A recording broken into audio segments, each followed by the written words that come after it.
Banking খাত, রাজস্ব কাঠামো, ভ্যাট এবং অর্থ পাচার সহ অর্থনৈতিক খাতের সংস্কারে আইএমএফ এর কাছে কারিগরি সহায়তা চেয়েছে বাংলাদেশ।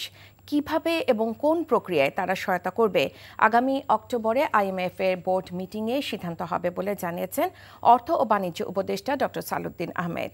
সকালে সচিবালয়ে আইএমএফ এর আবাসিক প্রতিনিধি জয়েন্দু দেশ সহ 9 সদস্যের প্রতিনিধি দলের সাথে বৈঠক শেষে একথা জানিয়েছেন উপদেষ্টা। অর্থ উপদেষ্টা বলেন, সংস্কারের ক্ষেত্রে যতটা সম্ভব নিজস্ব সম্পদ ব্যবহার করা হবে। কিছু কিছু ক্ষেত্রে বিদেশি সহায়তা প্রয়োজন।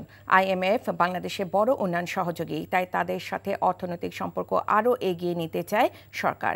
শুধু আইএমএফ নয়, অন্যান্য উন্নয়ন সহযোগী সংস্থার সাথেও সংস্কার নিয়ে একই রকম আলোচনা হবে জানিয়ে অর্থ উপদেষ্টা বলেন, সেগুলো পরবর্তীতে আইএমএফকে জানাতে হবে।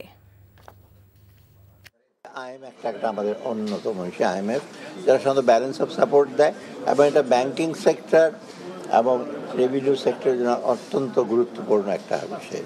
পৃথিবীর সব দেশই এদের সাথে আজকে আমাদের আলাপ হলো, একটা মিশন আসছে যে আমাদের সম্ভাব্য কী কী আমাদের দরকার, আরও যে প্রোগ্রাম যেটা আছে সেটা একটা রিভিউ। এটা কিন্তু এসে না টেকনিক্যাল টিম না, তারা আসছে যে আমরা কতদূর এগুলাম।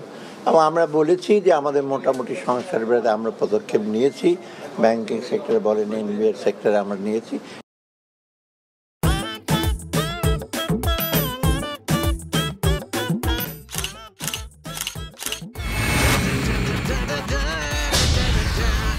Thank you so much. শুধু থ্যাঙ্কসই দিবেন আর কিছু দিবেন না? যদি দেওয়ার মতো হয় সো যে কোনো কিছু।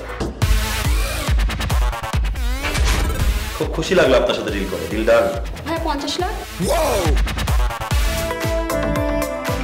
বিউটিফুল।